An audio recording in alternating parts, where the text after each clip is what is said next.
No spin, no bias, no censorship. I'm Dan Wootton. This is Outspoken Live episode number 167, and we start today with a Reform UK bombshell. Nigel Farage has in the past few hours given up control of Reform UK, the political movement he formed with Richard Tice as the Brexit party. So can he now really be voted out as leader? I'll tell you in my digest and bring you the latest on this growing row between the party and Labour, which has outrageously tried to link reform to the National Front and the BNP. That's what I call desperate. Then my superstar panel weigh in, and they're back. The dream duo of social commentator Leilani Dowding and established political commentator and YouTube sensation June Slater. Also coming up on the show today, JD Vance is to shame Slippery Starmer by raising the UK's lack of free speech when the Prime Minister travels to Washington DC next week. The madness of LBC's troubled James O'Brien exposed. I'll show you his most deranged interview yet, and I promise you, you just won't believe what you are watching. And more trouble for the McCanns as the so-called Fake Maddie, who appeared on Dr. Phil, is arrested upon arrival in the UK on suspicion of stalking Gerry and Kate McCann. That very bizarre story on the way, including this freaky phone call. Hello, who's speaking? Hello, I'm Julia. Can we talk, please? I don't want to disturb you. I just need to talk with you. You must have the wrong number. No, I know your voice, Gerry. Wow. So I'll tell you all about that arrest, what's really going on later in the show. And in the Uncancelled Aftershow today on Substack, Gwyneth Paltrow turns on Meghan Markle by backing the brand that the disastrous Duchess has ripped off for the launch of As Ever. So this is the row that's now dividing California, and we're going to cross stateside to be joined by royal YouTube sensation P-Dina on Substack after the main show today. www.outspoken.live. Now, this is very exciting today.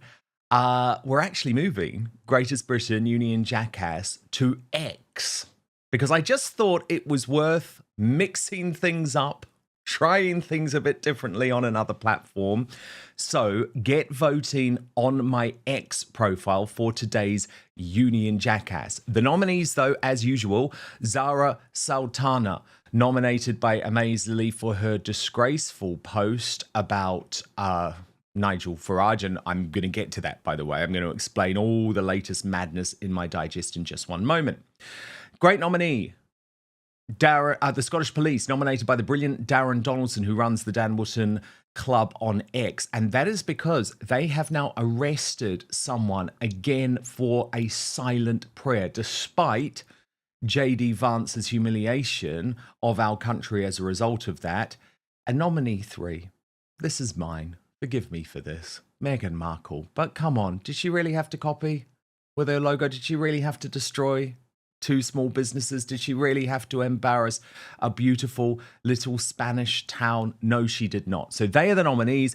Get voting on X today. You'll find it on my X profile at Dan Wootton. The announcement of the results and our Greatest Britain come at the end of the show, plus your comments. But now, let's go.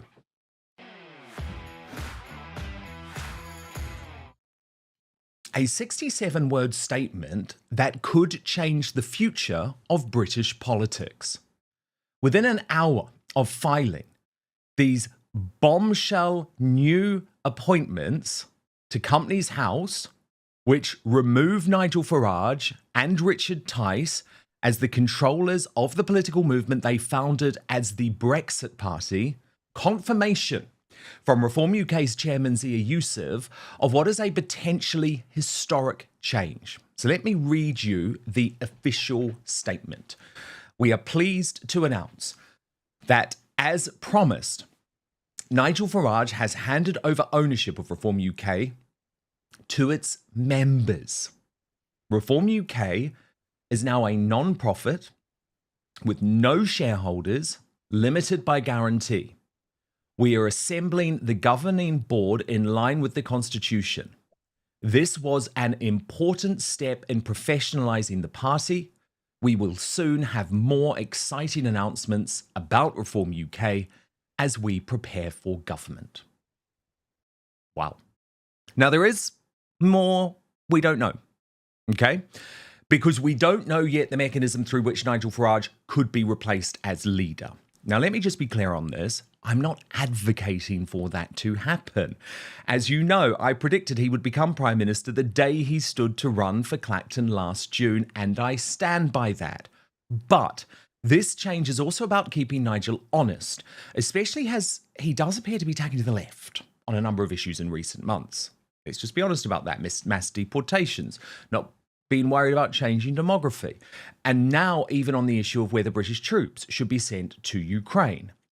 That said, I give him full credit today for going through with this change, given I know for a fact that he set up the Brexit Party and then Reform UK in this way to specifically avoid what happened when he was in UKIP, where the members, in his view, ironically gained too much control for his liking and backed Tommy Robinson.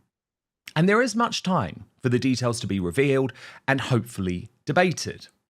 And by the way, in a potential sign of peace in our times, Reform's former deputy leader Ben Habib, who Nigel brutally axed from the party altogether after the election, even provided a tepid endorsement. So this is worth looking at. He wrote, "I am delighted the campaign I fought for the democratisation of Reform seems to be bearing fruit. It would appear Nigel has given up control of the company he owned to a new company limited by guarantee, the sort which can then be handed over to the party's membership. For the transfer of ownership to be effective, the new company would also have to become the registered political party and its membership verified. The draft constitution unveiled by Nigel last year would also have to apply to this new company limited by guarantee. That constitution is flawed and puts his leadership in a virtually unassailable position. However, these steps would appear to be a massive improvement. As encouraged as I am, I will reserve final judgment on its structure until details are clear. For the sake of the country, it is vital that if Reform is to play a central role in British politics, it is democratised." So with the right more united in some time with that announcement from Ben Habib, now the chairman of the Great British PAC, no wonder Labour is in full-on panic mode. Trust me, that's the reason behind the hard-left, pro-Hamas, extremist MP Zara Sultana, who has just been readmitted to the Labour Party, being allowed to launch insane attacks on Reform, which, mark my words, are going to become increasingly deranged and increasingly commonplace as Farage continues to lead in every major poll. So in a no thanks Nigel statement where she refused to apologise to for her obvious incitement to violence the day before, Sultana's rhetoric actually went harder as she declared In my view, these are her words, based on the comments they have made publicly about Muslims and migrants, Reform UK is comparable to the National Front and the BNP. We pushed back against them before and will do it again. Now, Reform's Muslim chairman, Zia Yusuf, responded immediately. He told her, remarkably, you've managed to write a lengthy statement in which literally every sentence is false. Then Nigel's loyal MPs defended their man on X, even his leadership rival Rupert Lowe, who posted, at Reform we are everything you are not. Patriotic, decent, civil. We are in Parliament to represent our constituents and our country. You should try it occasionally, you might enjoy it. Please do remember this. You are the MP for Coventry, not Gaza. Act like it.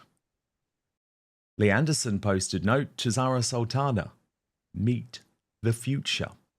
But then things really kicked off. When James McMurdoch, the party's youngest MP, he's really had to deal with a whole load of tough stuff about his past, added, backpedal bingo.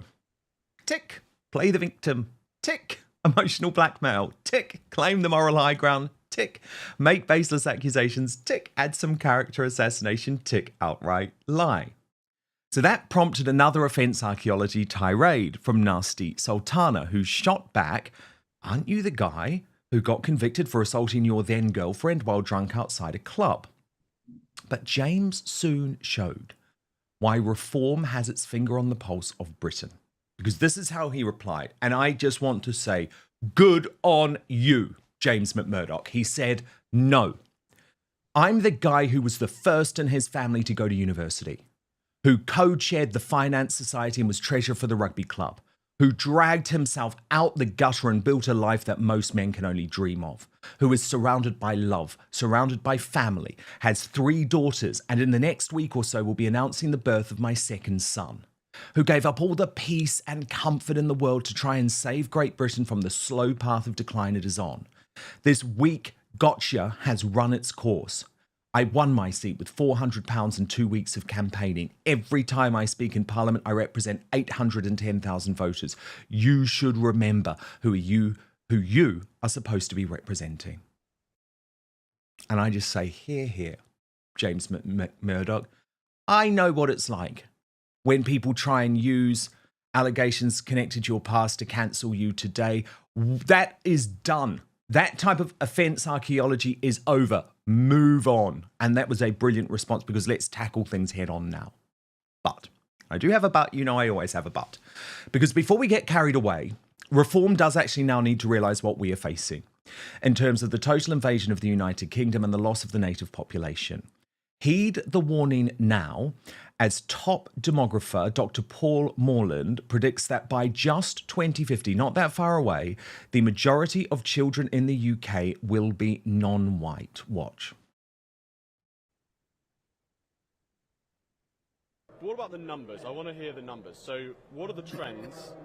For example, will Britain become a minority white British country within the next 50 years? Oh, it's less than 50. I would say within 30 years. The current level of immigration, if you bring 1 million people in a year, and that's net, it's more than 1 million, and you have some Brits going overseas, and of course there is a bit of a movement, there are some immigrants who come and go, but there's no doubt. I mean, there's also the question of how quickly people assimilate. People from Europe become white British, and my own parents were Germans, and I identify as white British on the census.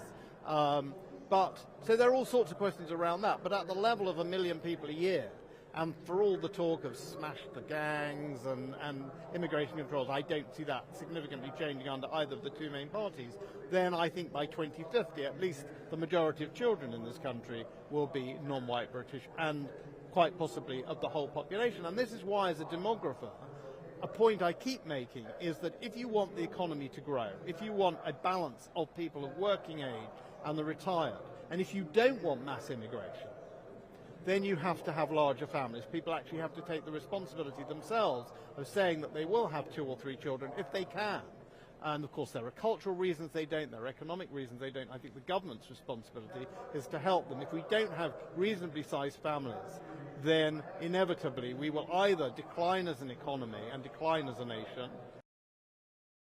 The fight for the future of Britain is well and truly on. Now, my superstar panel.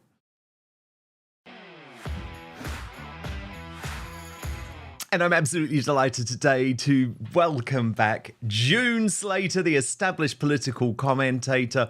Of course, she's all over Facebook and YouTube, and the social commentator Leilani Dowding.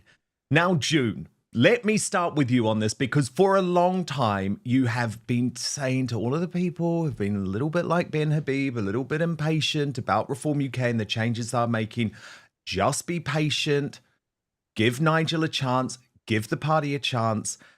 And today, I presume you're very happy with this announcement. Well, yes, but I've never thought it's been a point of great consequence at this stage, because the Electoral Commission would keep any party in control. So it would have had to happen. I think Ben Habib's taken a little bit too much credit for what's happened. If you cast your mind back, on the 5th of July, Nigel Farage said he would democratise the party. It was a promise. He actually used the word promise to democratise the party. And that left me in no doubt that he couldn't come out with such a statement on something that would make such a graphic change and not follow through with it. So I'm not surprised, and I don't really credit Ben in this instance for this taking place. It's down to reform. It's down to what they want to achieve and how they want to move forward. And at the moment, they're just 5 men in Parliament. And whilst Nigel's got a very high-profile public profile, he hasn't got a power base yet, because he's only a backbencher. But the pressure is on him to make these changes. He's done it. I'll reiterate, it's not a problem. I don't care how anybody dresses this up at this stage in the game, with what this country has to face. That is a moot point. And I'm sad to say the only people bringing it forward have been people who have stood multiple times as candidates for reform and lost. And I'm curious as why they stood in the first place, if this was such a big thing to them. Why didn't they say, well, I can't stand for a party that's not democratised? And why it's only come to the forefront after they lost. These are good people, bearing in mind. These are people I'd be happy to vote for if they were my constituency representative. But nevertheless, I think this has been overplayed and over-sensationalised. And the people that should be worried about anything like this are the people putting the money where their mouth is, which is the backers. And they haven't even made a whisper about it. And Zia's obviously quite happy to go along with it, as are Candy and the other people that have offered support. So I think it was a fait accompli. It's not because of pressure. Leilani Dowding, I guess the counter to that is that a political party can only be kept honest if its members have the opportunity to vote out a leader for whatever reason. Absolutely. So I do think that going forward, this is going to be absolutely wonderful. But to what June says, someone like me who doesn't know that much about politics, or who was recently got into it, who's just really worried about the state of this country, I didn't really understand what it meant, and how they were running and how the Reform Party was set up. So I used to phone up June and I'd be like, June, can you just explain this to me? I can see Ben Habib seems angry about the setup of Reform, and I can see a couple of other people. Can you explain it in detail to me? And so I can try and understand, what is it people are upset about. And then obviously I did understand. I understand people want to be able to vote in, vote out people. But I think to people like me who just really didn't know, we just wanted to see some good people standing. And right now we've got these 5 great MPs, and I just want to see reform grow and grow. And if this is a more positive way of doing it to people that have a much deeper knowledge of, politics and the way parties are set up, if this is the way to do it, then, I hope that this is, what pushes the party forward and makes people really happy that they do have that opportunity now to vote the leaders in and out. And the thing is, look at this. This is the live membership ticker for Reform UK. So literally, we can all see what is happening in terms of who is coming into the party. And at 309,000, they will overtake the Labour Party membership and become the largest political party in the UK. So it's important, isn't it, for those 211,000 people to know that they have an opportunity to, I guess, have their say if they need to.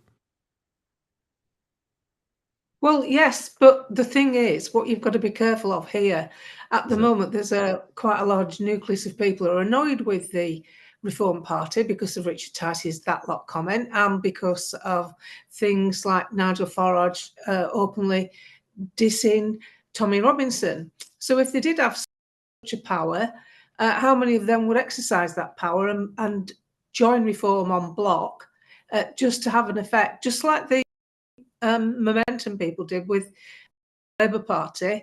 They did that. They put the membership fee down for Labour so that people could join from Momentum for, I think it was a £5 or something, down from 25 quid. A shed load of people joined, and we got Jeremy Corbyn as the leader, which the normal Labour Party would never have done. Then that made people who were really genuinely Labour, if you know what I mean, pull away from it. And subsequently, the next election, there came the red wall, where people were so afraid of Jeremy Corbyn being left-wing. Ironically, he's not as left as Keir Starmer. That they voted for the Tories. So you've got to have some sort of mechanism, and the mechanism is similar to how every other party is set up: Lib Dems, Conservatives, and that is, you have to go through a management structure. You can't just get a posse of members together and say, right, we're having you out. That's dangerous, and particularly dangerous right now, because spite and bad feeling, lack of political knowledge would cause a lot of people to vote Nigel down because they're mad at him. You don't do politics like that, unfortunately, and people will learn so many skills, but they won't bother to learn about politics. And this is the most critical time, whoever you are on the planet and whatever age you're at, this is the most critical time you should be learning about politics, because you're not going to get another opportunity. After 2029, we're sunk. It's as Exactly. simple as Save that. our country. Save our country. It is so critical. So, June, you can see how desperate Labour is getting. Zara Sultana, who is this attack dog on the hard left, Corbynista, pro-Hamas, the full work, she has been readmitted to the party, June, and now comparing Reform UK to the BNP and the National Front. What's your response to that claim?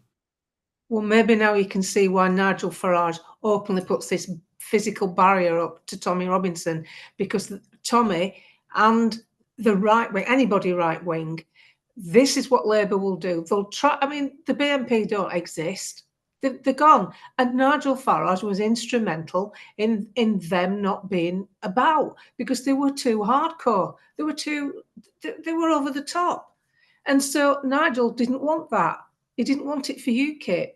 And he's tried to be as moderate as he can be. He's been polite with news presenters who insist on talking about Tommy Robinson.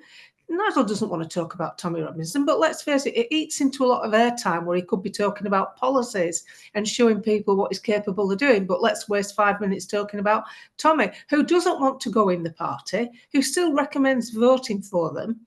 And it's a moot point. So you can see with the way Labour are behaving, and the only reason she's been invited back is that Labour are scared to death of losing more seats to Islamists, because there will be more independents standing at the next election. Absolutely, so let's bring a scarf wearer, says she. Let's bring a scarf wearer. Very different type of scarf. back into the fray, so that you'll like us more. They're trying to get votes from Gaza, basically. Of course, because at the moment, a whole load of Labour MPs, including a lot of front benchers like Wes Street and Yvette Cooper, very likely to be replaced, if not by a Reform UK MP, but by a sectarian, a pro-Hamas MP. There's already 5 of them in Parliament, plus Jeremy Corbyn. Leilani Dowding, how do you feel about the fact that actually we are facing in a couple of decades away, the majority of children in this country are going to be non-white? And is that an issue that is acceptable to talk about politically? And should it be? In Starmer's Britain, I don't know if it is acceptable, but I think it should be acceptable that it's talked about. I don't have children myself. June hasn't got children, you know, so you're talking to two people that don't. But the question is why? And what kinds of a Britain are we bringing them into? So it's almost like this self-fulfilling circle where someone like me would be afraid to raise a child in this country now, as it is and the way it's going, but by myself being afraid, you know, to raise a child, whether it, you know, economically, the way the school systems are, what's being taught in schools, the safety, the demographic change, all of these things are things that I would be concerned about if I was to have children now. And or if I, you know, if I've been looking after my niece, I'm afraid for her, as though she was my own, you know, of what she'll be facing. And in that turn, it makes people like me have less, want less, and the cycle continues. I think the only thing that we can do is stop giving benefits to people who don't speak this language and therefore can't integrate, and they will deport themselves. If we can't throw them out, just stop all the benefits to those that aren't contributing to this society, that are getting money for having children, and we're looking after their children, yet they can't speak the language, they don't contribute. Let them deport themselves. And, you know, let's see if there's a way to encourage young British people to have children. I just don't know that there is, the way this is going. And I'm not talking about the nonsense that they fill people's heads with about climate change and all that. I'm talking about the dangers of living and raising children in Britain right now. June, just before I get you to come in, I want us to have a look at Nigel Farage himself responding to the criticism of Reform UK earlier this afternoon on his employer, GB News. I just wondered if you'd, on a separate note, if you'd given any thought to the Coventry South MP Zara Sultana and the campaign she seems to be launching against you personally and the Reform Party. She's been publicising an event in Birmingham, it seems, with a picture of yourself cartoonised, with a big, you know, no entry sign, not allowed sign, and also a letter comparing Reform to the BNP and the National Front. What do you reckon to that? I think it's disgraceful, and frankly, I think it's almost insightful.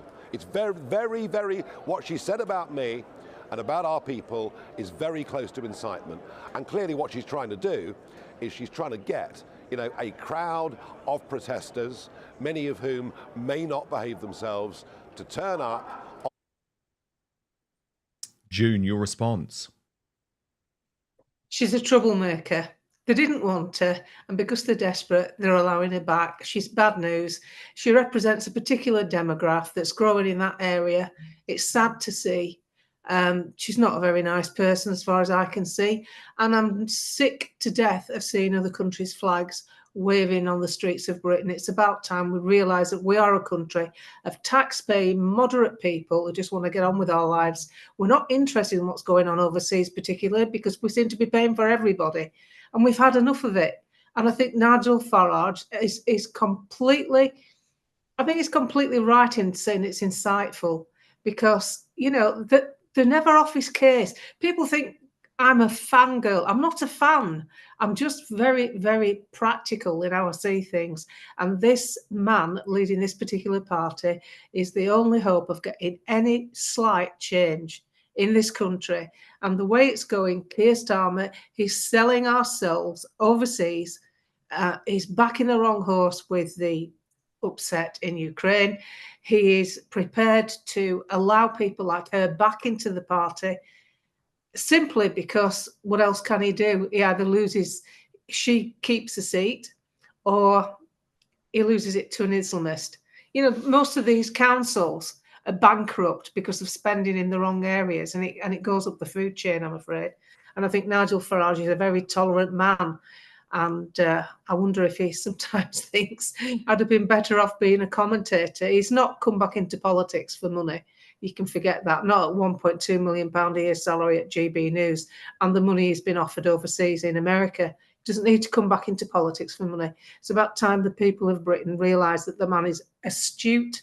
He's sounding what he thinks. He might not say things to you that you think are right, like when he said you can't attack Islam head on. You can't face the facts. we would lose. It's that simple. And just because you've got a few aggressive young men who think that walking around the streets of London at a protest is going to sort anything out, it's not, because unfortunately, the bulk of the British public want to get on with their lives. They don't want to break the law. They don't want to fight on the streets. They don't want it. We're 3 generations into apathy, and it's not going to change. So the only way you can change this country is to vote unsuitable people out. And you'll do that by nicking votes from the centre ground. It's the centre ground. Breaking right now, JD Vance is set to embarrass Slippery Starmer, the Prime Minister, on the international stage by bringing up the UK's crackdown on free speech when the Labour leader visits Washington, D.C. in his desperate pilgrimage to try and prove that he is on side with the Trump administration. But hang on just a moment. Doesn't JD Vance have such an important point which our mainstream media fail to understand? There is no freedom of speech in this country anymore. There are political prisoners. And when they are told these facts, they simply cannot get their head around it. Look, for example, at this interview where Victoria Derbyshire was completely embarrassed by facts on Newsnight. Example, JD Vance, the US Vice President, was talking about a retreat of free speech in Europe and the UK at the same time as cuddling up to President Putin, where if you speak against him, you get put in jail, where if you oppose his policies, you get poisoned, where you can be... I just have to interrupt you and just say that there are more people in jail in the UK because they spoke what they thought was right or they had interest online than there are in all of Russia. Oh my goodness, I don't know where. She doesn't know where you got that from. Well, guess what, Victoria Derbyshire? It's a fact. As outlined here by Konstantin Kisin, who, by the way, is no fan of President Putin. Russia last year, 400 people were arrested for things that they said on social media. 400 people in Russia. Obviously, this country is very different. How many people do you think were arrested in Britain for things they said on social media last year? Go on. Take a guess. I have no idea. 3,300. Really? Arrested for what they'd said on social media? Yeah. What sort of things get you arrested? Well, one example I give in my show is there was a young woman from Liverpool called Chelsea Russell, and people can look this up. Her friend was killed in a car crash, a 19-year-old woman, and she posted the lyrics of his favorite song on her Instagram. And there was a rap song, so the lyrics contained several instances of the N-word. She was arrested, prosecuted, found guilty, given 500 hours of community service and a fine, tagged, and for a year she was under 8 p.m. to 8 a.m. curfew. My goodness. In Britain. In Britain. In 2018. And since then, we know that Lucy Connolly is in jail for a tweet.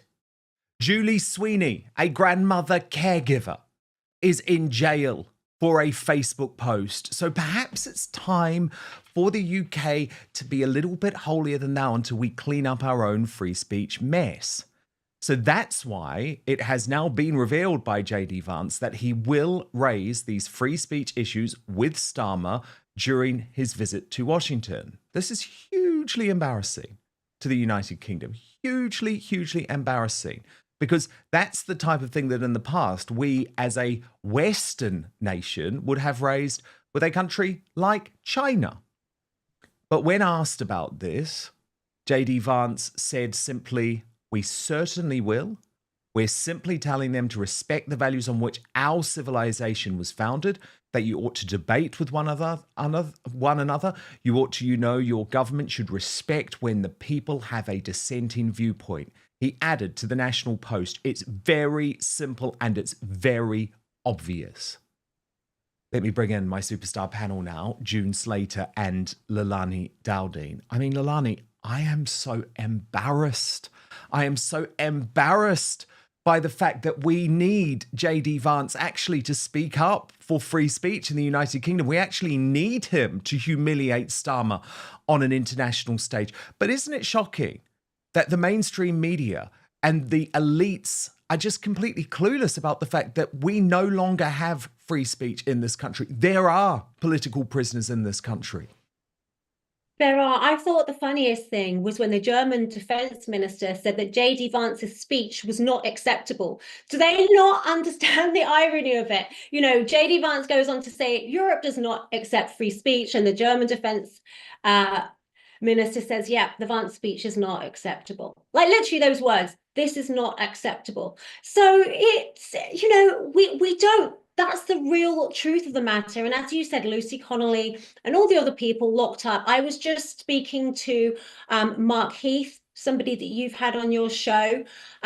He was somebody that was arrested. Luckily, I think he was the first person that actually didn't get a jail sentence. But he was still kept on remand for a long time, stopped from seeing his family over a social media post.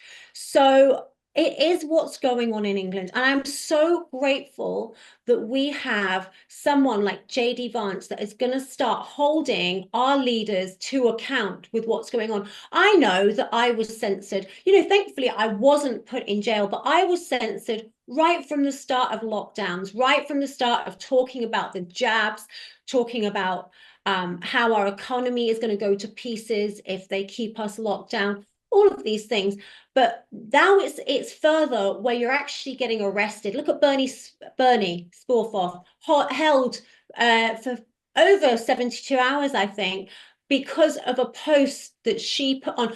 Them trying to find something. They held her trying to find something to get her on because they really wanted her, trying to manipulate her and scare her into pleading guilty, telling her they were going to keep hold of her, keep her on remand. So all of these things, you know, our country and the whole entire of Europe actually need to be held to account because we do not have free speech anymore. And June Slater, you went viral all over the world this week with your post on X standing up for Tommy Robinson. I led the show on it on Monday because it sparked Rupert Lowe, the Reform UK MP, to actually write to the Ministry of Justice about his treatment behind bars at HMP Woodhill, which has become more deranged and just cruel, actually, just cruel and inhumane over the course of the week. June, this post has now been seen all over America. Millions of people have viewed it. It seems to have helped change the narrative. At this point, JD Vance hasn't actually named Tommy Robinson, but it does feel like that's what he's getting at. Would you agree? I can only hope so. I mean, I purposely didn't even name Tommy in the post because I knew it would be so emotive, and it was worded in such a manner to give people an escape route. It was a conscience pricker. It wasn't an insult. It wasn't designed to upset or anger anyone. It was designed to prick people's consciences because no matter how you see Tommy Robinson, good, bad, indifferent, he deserves better treatment. This is beyond rational. And you've got a man who's in isolation, who's been disallowed visits, now disallowed phone calls, and now being punished even more because of his attitude. Apparently he's had some sort of outburst. You're going to have an outburst, aren't you? Is that not just human nature? I mean, I really do think, and I've got to say that the Reform Party have been concerned about this, not because they support Tommy Robinson, because they support human nature, because they support the right for people to be treated properly within the legal system. And I'm afraid I don't think we can rely on that anymore. I'm a pretty tepid blogger. If I'm insulted, it's usually for humour. It's not usually to cause any aggression. But nevertheless, I worry. I've put that much stuff out now. They'll probably pick something up about me that's 5 years old. I don't know. But the trouble is, we've got a leader who I think, apart from the fact that he'll have to deal with America, and probably Vance. And if you had anything about him, he'd be dealing with President Trump, wouldn't he? But he's not. He's going to see Vance. That's the first kick in the teeth. And internationally, it's the showing up. But this is a man with a skin like a rhino.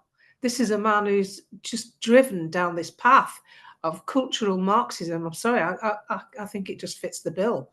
And he's got a set of stooges that agree with him, and even more stooges in the European Union. Ursula von der Leyen, I had to laugh at Bushrud put out that here's another deranged right-wing politician. The last thing Ursula von der Leyen is right-wing. This is typical leftism. This is typical socialism, typical anti-democratic, autocratic political stance, stops free speech. 60 Minutes did a piece about free speech in Germany, where they were doing dawn raids on people for putting a cartoon up about religion. I mean, you just can't make this up. It's madness. Dawn raids, 6 coppers, and they're armed in Germany. And this was carried on across the country, not just in one canton either. So that's Germany. So the critical thing that's happening to all of us, and nobody's taking much notice, apart from me and Mitch late at night when we're talking in WhatsApp, I don't mean together in bed, I just mean WhatsApp, is the German elections. The guy who wants to be the Chancellor has already said that if AfD win, they'll nullify the election like they did in, I think it was Romania, it was an Eastern Bloc country. This is how far down the slippery slope we're going. Alice Weidel would make a superb German Chancellor, and the AfD party is completely rational, and I think it's completely unjust to refer to wanting normal things like the right to your own religion, no other religion towering above yours, the right to be able to speak as you find. It's just rational behaviour. It's not right-wing at all. It's how we should be. Of course, but the media have described it as far right.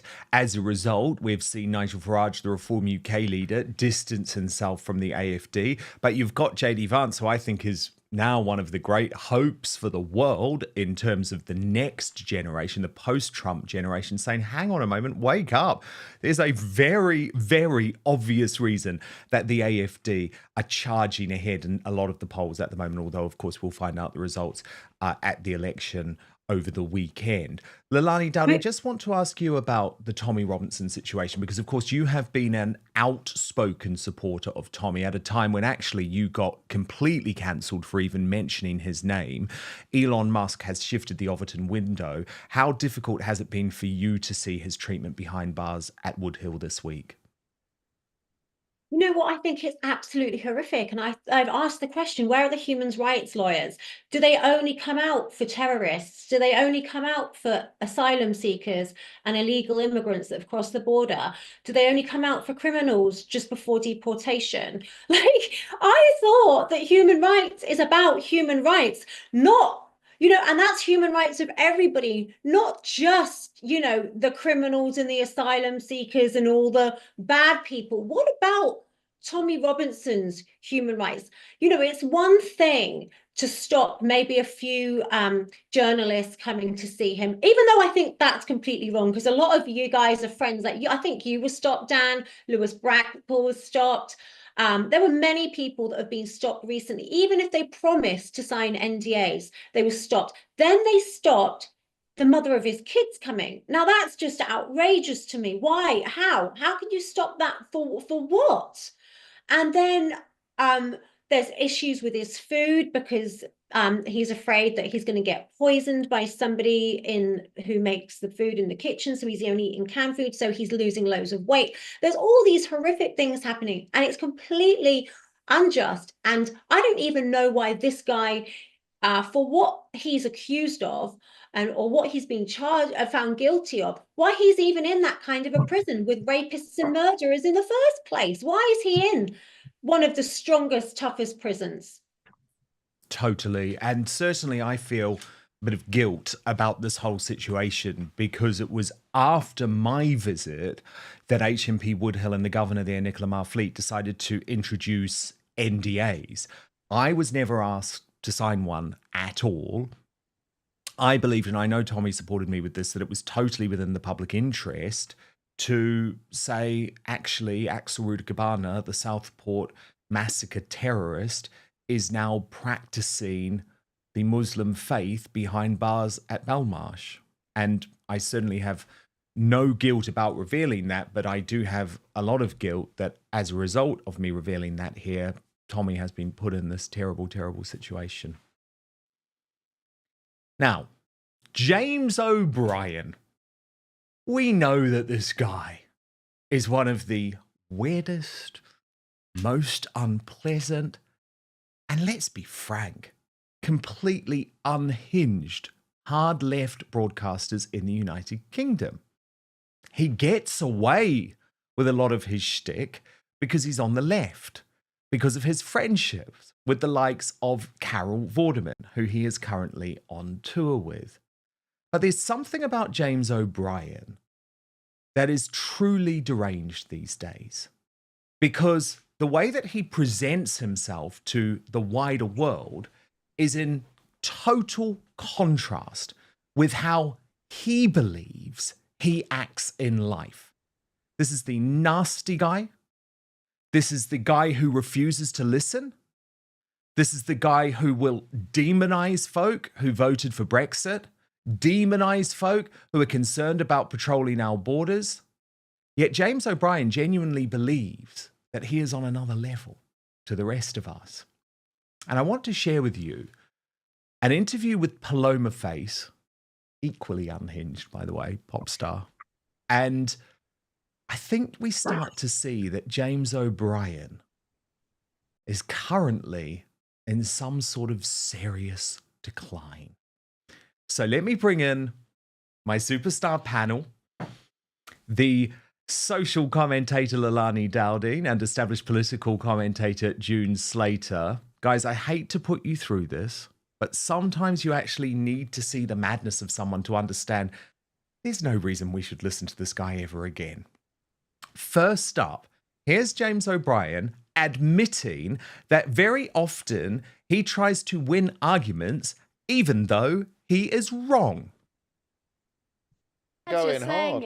In a way, it was good radio because people would ring in who were hugely upset with me and very cross with me, and I'd argue with them and I'd win because I'd put my armour on and I'd be my survival personality. You know, that you can win arguments even when you're wrong, and that's what I do on those sort of issues. So, oh, and by the way, it's not James O'Brien who's mad; everyone else is.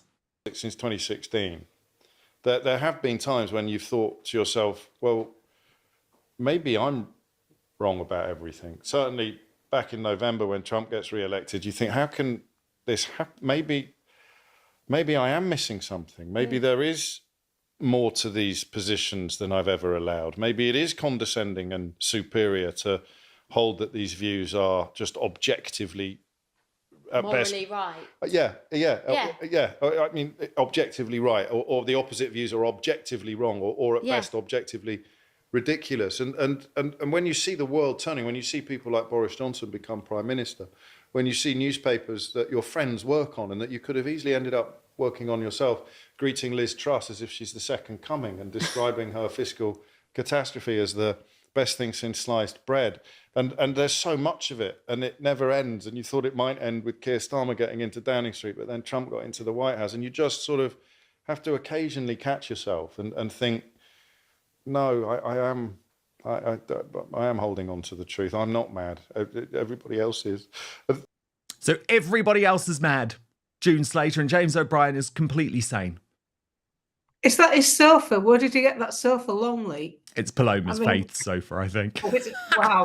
And she is mad. But it was Paloma Faith, so a singer interviews She's a singer, yeah. Somebody who works for LBC. The wider world isn't listening to him. You know, it's LBC, you know, it's a London thing, isn't it? Lots of Londoners will listen. Lots of Londoners are left wing. But nobody's listening to him around Accrington. They're not listening to James O'Brien in Burnley or the North East. They couldn't give a monkey's what he thinks. And it's typical cultural Marxism, isn't it? Like, they're right, we're wrong. You can't have a difference of opinion because unless you agree with them, you've got to be insulted. I just think it's a bit bonkers. I don't even bother with him. You know, sometimes he pops up in my news feed. Someone will say, June, have you seen this? I go, no, why would I want to see that? If I wanted to listen to a loony, I'd go and visit someone who was, you know, in need of some help and give them some support. I don't need to listen to him getting paid to be lunatic. Leilani, just before I bring you in, I want to show you James O'Brien talking to Paloma Faith about morality and truth. Now, what's particularly interesting about that, Leilani, is it was James O'Brien, who you may remember for many years, led a campaign supporting a guy called Carl Beach. Now, Carl Beach tried to claim that a whole load of top politicians and very, very famous establishment folk had subjected him and many others to sexual abuse. Turns out, Carl Beach is actually one of the biggest fantasists, and a paedophile in British history. Yet James O'Brien never apologised, yet he is lecturing us about morality and truth mattering. Watch. That people are even concerned with morality anymore. No. And what do you think they're driven by? This is where you think you're going mad, because you grow up thinking this stuff really matters, right? It's drilled into you. And we raise our kids. We both got 2 daughters. Yeah, and you tell We're them raising stuff. them to say, This you is don't right, do this this. is- This yeah. is right. This is kind. This is empathy. All these Truth things. matters, you know. Yeah. Even if you can't drill kindness into them, Don't the truth lie. I a lie is a constantly lie. say, I don't like you fibbing. And crucially, if you do lie, bad things will happen. You know, not necessarily. You'll be celebrated and rewarded and lauded up. So that again is about basic morality. The referee would blow his whistle, and you'd go, "All right, Gov, You broke the rules. it's a fair cop. You got me." But now the referee blows the whistle, and you start claiming that you can only hear alternative whistles. Yet, Leilani, very often, James O'Brien is a purveyor of mistruths, or shall I just say lies? Because let's be honest, when it comes to Carl Beach, he should never have worked in the media again. No, absolutely not. But here's a guy who at the start of the interview says that he doesn't care if he's wrong. He will argue it anyway, just to argue. So the point, everything he's saying is just null and void at the moment, because he's just going to argue it. If it's going to raise viewers, get people worked up, get people talking about him, I don't think he cares. He has no morals. He has no integrity. If he can get his show a few more ratings and a few more viewers and a few more people listening in, because he can argue with them about something that he doesn't even believe in himself, but to do it just for his show, then why is he even on there talking about reality and morals? And as you said, supporting somebody like Carl Beach, who completely lied about everything. And for James O'Brien not to even apologise or to mention it or say anything, it's just hypocritical. And that's the thing about lefties. They are the biggest and the worst hypocrites. And that's what they are. They'll say one thing and they'll do something completely and utterly different. They have no morals. They don't care if they lie. You know, Zara Sultana, total lies about Nigel Farage. I mean, Nigel's been pretty moderate, even to the point where some of his own supporters are like, Nigel, you're not strong enough on this and you're not strong enough on that. And there's Zara Sultana, who, by the way, I thought her Twitter account was a parody account for the longest time. She's having a go at him, saying that if only it was. If only it was. Well, to be honest, when I was watching this Paloma Faith James O'Brien interview, which is called something like Bad, Mad and Sad, there were times where I honestly, Leilani, believed that I was watching some type of scripted spoof. Like, it gets increasingly bonkers, right? I've got to show you them discussing lions. And power and money increasingly on X, on Twitter, and the people who are falling for it, who you think are more easily helped, and then you worry that even by using the word helped, you're sounding patronising. But people are frightened of things they don't need to be frightened of. It's not the fear itself that's the problem. If a lion, if I turned up at your door 5 minutes ago and shouted, "There's a bloody lion coming up the high street," and you ran for the hills, that wouldn't make you stupid or anti-lion or racist or bigoted. It would you could have been right. And then 10 minutes later, it turns out I'm lying and there's no lion at all. You can come back in again. So believing in that moment, the the people who are telling you to be frightened, to be fearful, that doesn't in and of itself make you a bad person. It's when you've been provided with the evidence that there's nothing to be frightened of. And you still perpetuate then you become problematical. And they're the people that I think are hardest perhaps to engage with, because you don't know how much of it is willful. Is the key then to find all those people who are, you know, you could sway and then dilute the situation and then leave those awful perpetuate. I think so. You know, I don't. You know, you mentioned those awful perpetuators like us. Are you following, June? I mean, if there's a lion coming up the street and she runs for the hills, just shut your front door, love. It won't get in. It's as simple as that. What a drama queen. I mean, that didn't even make any sense. Did you have to take some sort of banned substance so you can like tune into him? Most people around the country are bothered about the kids going to football on Saturday and going to some local club, hoping that the kids can pass a ballet exam. They're not interested in this. These two making, you know, rubbing each other's back. Oh, well, exactly. It's so right. You know, this is just typical London bollocks to me, I'm afraid. And James O'Brien is talking about people and doing the right thing. And I've got two daughters. I think you covered this one, Stan. He bumped into Richard Tice in a restaurant. And no matter what you think about Richard Tice, he's a very polite man. And he called him the C word. Richard Tice said, "Oh, hello," you know. They were with Majid Nawaz. Yeah. And he called him the C word. Oh, so is that how you're bringing your kids up? Exactly. What a great example you are to your daughters. But no, June, the thing is, if you disagree with James O'Brien politically, then he is allowed to treat you like an absolute piece of dirt. You're really wise to bring that up, actually. But speaking of London bollocks, of course, this was all about therapy, right? And I'm a proponent of therapy if you want therapy, right? What I'm not a proponent of is doing that Prince Harry thing and telling everyone all about it. Because actually, when you just watch James O'Brien here, if you're like me, you'll think, oh God, this therapist is having a field day and actually is just making things a hell of a lot worse. Watch. Stuff, don't you? And just think, actually, no, I can do better. This is a really juvenile question. They're my favourite. Do you think that you're your therapist's favourite client? Ooh. And if I feel seen. The ego. How dare you? I sometimes sit there and think, I wonder if they like me. Well, I did write a book. I wrote a book about it, you see. My second book, How Not to Be Wrong, is essential, and it was a lockdown book. So, you know, it came out when the bookshops were shut, and it's a weird little... So my first book was politics and very successful. My latest book is politics and very successful. This weird little middle book, which was successful, but not on the scale that the other two were, largely because it came out in lockdown. But I think also partly because it was so weird and personal. And I don't think I'd have written it if we weren't in the middle of that space we were talking about earlier, where you're on your own. Isolated, and I was doing some therapy on Zoom as well at the time, which was a little bit different from doing it. So, and I credit her obliquely in the back. And yeah, I did sit back and think, I bet none of your other clients have on a sofa in this little garden office in West London. And I'm there partly just so I can go home and say, all right, I did it. So I'm sitting on this sofa and we're talking about whether or not, you know, we're going to work together. And so immediately my kind of arrogance kicks in. I said, what do you mean?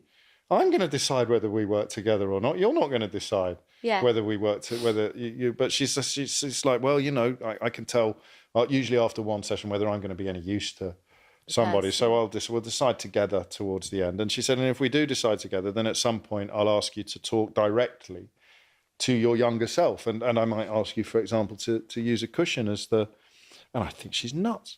I'm sitting there thinking, I wish I was recording this, or I'm going to get some material out of this for the radio show. And all of my brain's whirring like that. But happily, she said, we will do. So I do. Oh, goodness me, make it stop. That's the best comment. Well, I wrote the book. Unfortunately, it came out when the bookshops were shut. Is that what you say when you haven't sold many? That's why it was a flop. Exactly. It's on Amazon with a free dishcloth. Leilani, isn't he a bit like the new Prince Harry? He's like the ugly Prince Harry. Like, just please, we know you're completely messed up, James O'Brien. We see it every single day. You don't need to tell us about your therapy sessions, mate. No, honestly, I'm watching that and it looks like a bad trip or hallucination or something. It's absolutely crazy. And secondly, if I was that lion, I'd be going to her house, see the cushions, and run for my life. Never mind anything else. So, bad analogy. And I don't even know what they were trying to put that analogy out to. But then, yeah, talking about therapy, I mean, that's something you keep to yourself, surely. We all know he's nuts. So, you don't need to confirm it either.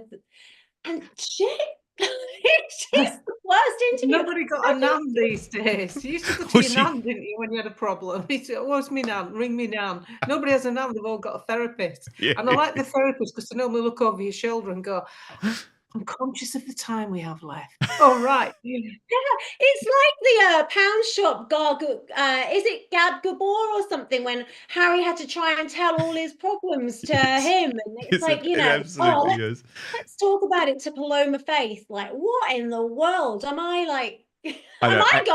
And Paloma is one of those women you just think, just stick to singing, because the moment you open your speaking voice, it just turns me off. I've actually been, I did a podcast with her once in her house, and she's a nice woman, just totally bonkers. But I had to just show you finally, guys, the moment, because this is truly mad. They are truly crazy on the left. Paloma Faith announces, just because she listens to James O'Brien on the radio, that she now believes he is the father that she never had. From the world of politics, news and entertainment. I've been on it. He's an award-winning presenter dealing calmly with a parade of opinionated callers every day on his LBC radio show. Or perhaps to you, he's the man who savagely took down Nigel Farage live on air. But to me, he's the father I never had. Rational, reasonable, fair, and more importantly, willing to work on his own failings. I actually wish more men were like him. It's James O'Brien. Blimey. Thank you.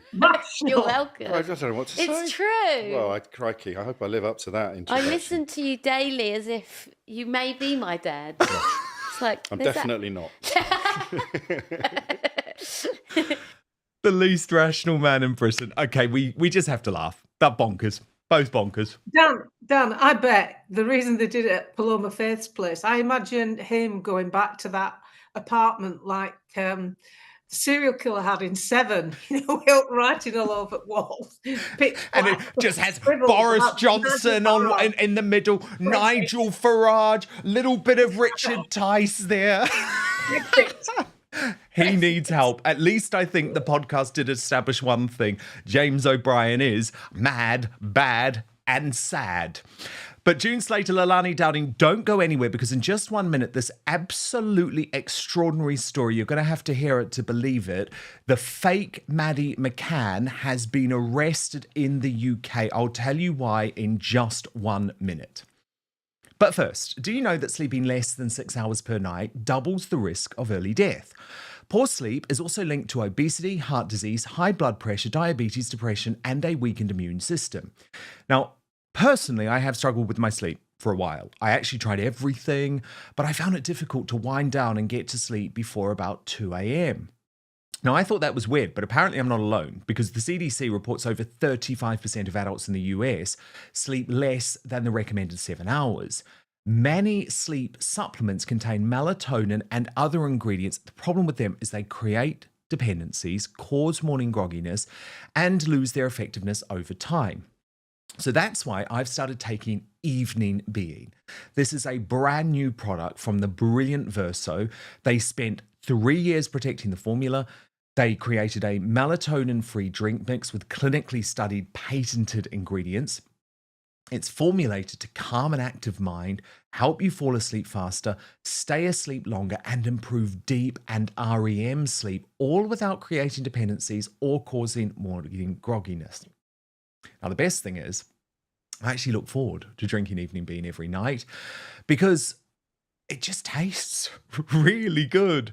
And by the way, it's great if you're vegan or keto as well. So click the link in the show description or head on over to evening.ver.so/outspoken. Use the coupon code outspoken at checkout to save 15% on your first order. Try Evening Bean tonight and wake up feeling refreshed tomorrow. That's evening.ver.so/outspoken and use the coupon code outspoken to save 15% at checkout. Really, really brilliant stuff. But now, back to the show. Breaking right now, the Polish woman who found fame on Dr. Phil by claiming to be Madeleine McCann has been arrested on arrival to the UK on suspicions of stalking Maddie's parents, Kate and Gerry McCann. Now, this is an astonishing story because Julie Vandal, who is 23 years old, became an internet sensation in 2023, famous all around the world, after posting under an account name, Am I Madeleine McCann? Her representative, Surat Sinclair, has confirmed news of her arrest to LBC, saying, I'm trying to find out what's happened, but it appears Julia has been arrested at Bristol Airport this evening, just after she got off the plane. The police have reportedly arrested her on an allegation of stalking and harassing the McCanns. Now, you may remember that Ms. Vandal very recently released a latest set of DNA test results, which she claims shows she is biologically related to the toddler's father, Gerry McCann. She even claimed that an expert had compared her DNA to the crime scene following Madeleine's disappearance. She also alleges that they compared eyes, teeth, and voice with the toddler, who, remember, became an international story back in 2007 when she went missing from that holiday apartment in Praia de Luz, Portugal in May, aged just 3 years old, when her parents were just a few meters away having dinner with their friends. Now, whatever you think about the McCanns, it's probably fair to say that they shouldn't be hounded by someone who is effectively a fake version of their daughter. But according to this phone call released by Julia Vandal on Instagram, it does appear that she has now acquired Gerry McCann's number. Listen to their exchange. Hello, who's speaking? Hello, I'm Julia. Can we talk, please? I don't want to disturb you. I just need to talk with you. You must have the wrong number. No, I know your voice, Gerry. And he hung up the phone. Now Julia, apparently arrested as a result of this claimed stalking and harassment of the McCanns. Let me bring back my superstar panel, the established political commentator June Slater and social commentator Leilani Dowding. Now, Leilani, anytime you talk about the McCanns, it really does inspire very strong feelings in people either way. And of course, there is an international fascination to know what happened to Maddie McCann, to an extent where Julia Vandal actually appeared on the Dr. Phil show. She was given a major platform on websites like TMZ. Do you think it's correct that she has been arrested for so-called stalking of Kate and Gerry McCann? Look, I think that if there was a chance that this was the McCann's daughter, that of course those two people would want to explore every single part of it. And the fact that they haven't, and they say, well, look, this is not my daughter, says to me that she is probably, she must be a stalker. And if she is stalking them, if she's got hold of the number, if she's got herself on a plane to England to go after them, then, you know, I do rightly think that she should at least be questioned about what she's doing and why she's there, because, you know, I just take stalking or, you know, physically being around somebody a little more seriously than, you know, a social media post or something. June Slater, where do you stand on this one? Well, I do believe that it's such a high profile case that if there was any remote possibility that this girl was their daughter, we'd know about it. And Kate and the, you know, Gerry McCann would welcome her with open arms. There's obviously something gone on that we don't know about with this girl. For him to think, oh no, that phone call to me seemed like, oh no, it's her again, and he got rid of her. You wouldn't do that if you thought she was possibly your daughter. And you wouldn't do that if you thought you were dodgy and you've made it all up and you just don't want anything to do with her. You just wouldn't handle it like that. That looked to me like someone who just wanted to get rid of a nuisance. And that's what she appears to be. I'm sure there's a test that you can have that would be irrefutable, not just how her dad seems to be related. That doesn't seem very, doesn't seem like 100% sure, does it? I think she could just be a nutcase who's seeking attention, who's prepared to go to a lot of trouble to do it. It's very tragic if it does turn out to be true, but I don't get the feeling, when you read things like with Nurse Lucy Letby, I got a feeling about it where I thought, this doesn't sound right. It doesn't sound like she's done it to me. But with this, I'm not getting that feeling.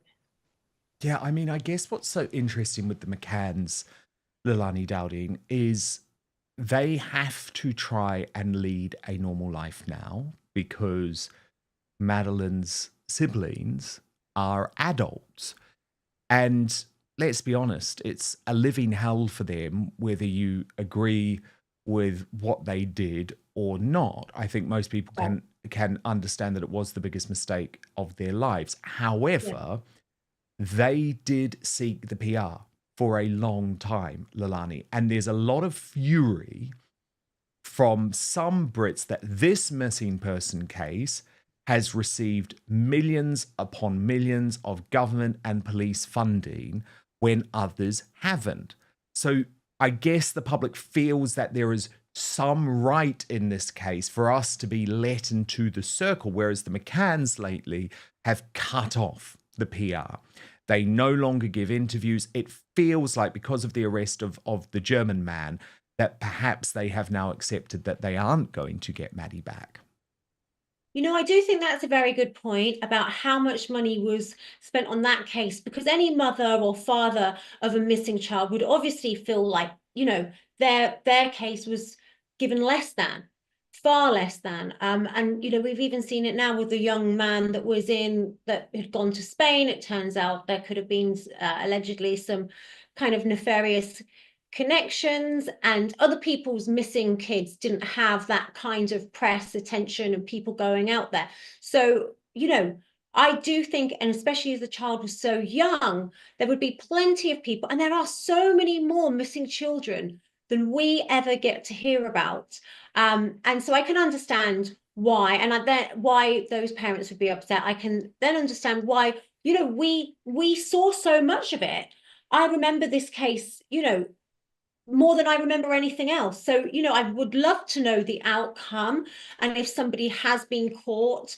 And I personally would love to find that she was still alive. But I think that the McCann family, and even, going as far as Maddie's siblings who are now older, they would want to know too. So I think that this is more than likely to be a stalker case than, the real Maddie McCann. And as June said, there will definitely be tests that can prove it conclusively. Christian B remains the main suspect now in the potential murder of Madeleine McCann. £13.2 million, though, has been spent by Operation Grange, which is the specific Met Police investigation into the disappearance of Madeleine McCann, let alone the amount of money spent by the Portugal police, who, let's be honest, did seem to botch their early investigation because they very much wanted to pin the blame on the McCanns. June, where do you stand on the McCanns? Because as I say, anytime I talk about this, it's one of those issues that very much divides people. Some say that they should receive absolutely no sympathy. Others believe actually they've been punished enough because of the loss of Madeleine McCann and they should just be left alone. Well, because of the way I do my blogging and I research stuff, I'm pretty good at finding fake news. And this is a particular topic that's filled with it. Photographs of Madeleine's mother smiling with a bouquet of daffodils, saying that this was the week after she'd been missing, stuff like that. And then you work out the dates. You wouldn't have daffodils the week after Madeleine had been missing. It's the wrong time of year. It's the stuff that people make up. It's the people usually fuel their belief system by showing stuff that supports their thought process, and it's not always right. It's something I've kept away from. For me, I only have to look at that woman's face to see. You look at some pictures of Madeleine McCann's mother before it happened, and she was much fuller in the face. That gaunt look wasn't there. I think they've made a dreadful, dreadful mistake that they'll never, ever get over. I don't understand the amount of publicity and money that's been spent on it. And I can't really believe it's just because they're middle class and he's a doctor, she's a doctor kind of thing, and then they're better off. I don't know why. It's a mystery. Because as Leilani said, there's lots of missing children, so many, and families just as heartbroken that never get any resolve. So I don't understand why this has been singled out. Maybe because the circumstances were unusual. I'm sure that they're living with it, aren't they? And I'm sure that when you've lost a child under any circumstances, it can't be good. I'm amazed how many women are quite visceral about it and quick to waylay blame. Things happen with kids that are beyond your control sometimes. This was within their control, and they left them. They took a risk, perhaps a risk they've taken before and it's paid off, to just go and have a meal across the road, and it didn't. It's tragic, and it's awful to think what might have happened to that child. Terrible. And to not know the end of it, at least somebody who knows the death or the finality of such a case, they can move on. They know what's happened. But this is just like rumbled on for so many years. And I don't understand the excess publicity. I've never understood that. Leilani, do you have any anger towards the McCanns like so many people do, because they did leave Madeleine and their two twins in that apartment on their own while they went for dinner with their friends?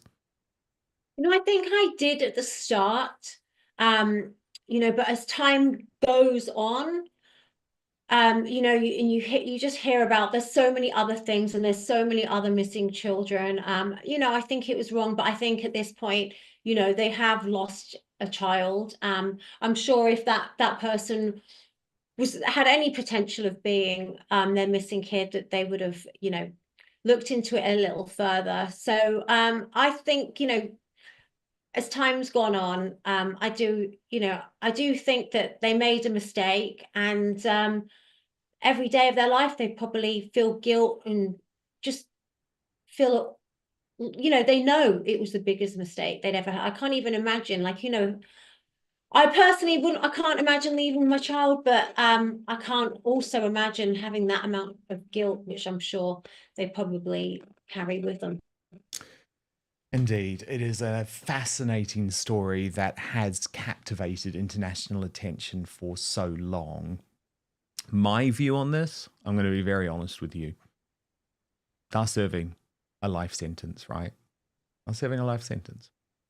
And they've tried to do the best for their other children, who, of course, did absolutely nothing wrong and must be absolutely traumatized by the fact they are the brother and sister of Madeleine McCann. And I think June's right. You saw Kate McCann age a decade overnight. They are living a life sentence. I guess my view on so-called Fake Maddie is we do deserve to know the truth. We absolutely do deserve to know the truth. Let's rule it out 100% so that there can be no ongoing conspiracy in regards to this. But gosh, we've covered it all today.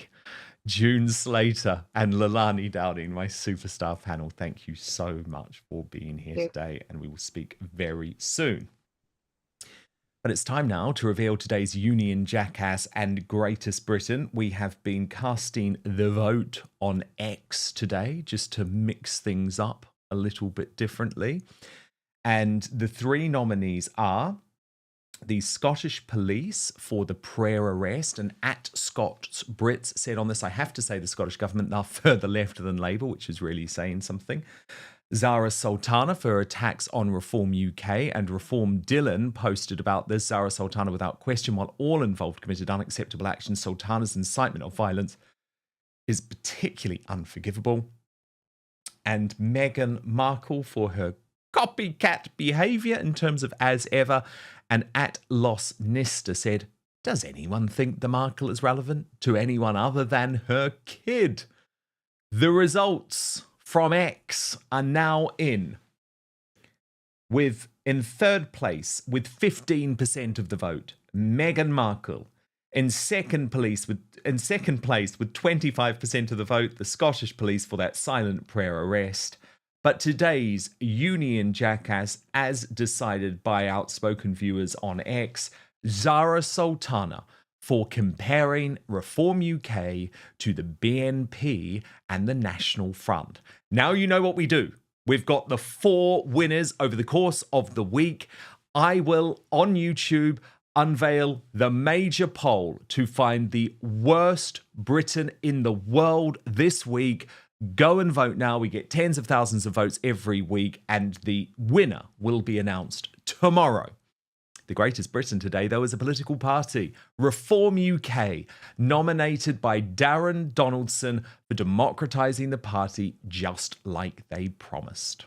Now, coming up on the Uncancelled Aftershow on Substack, Gwyneth Paltrow turns on Meghan Markle by backing the brand the disastrous Duchess has ripped off for the launch of As Ever.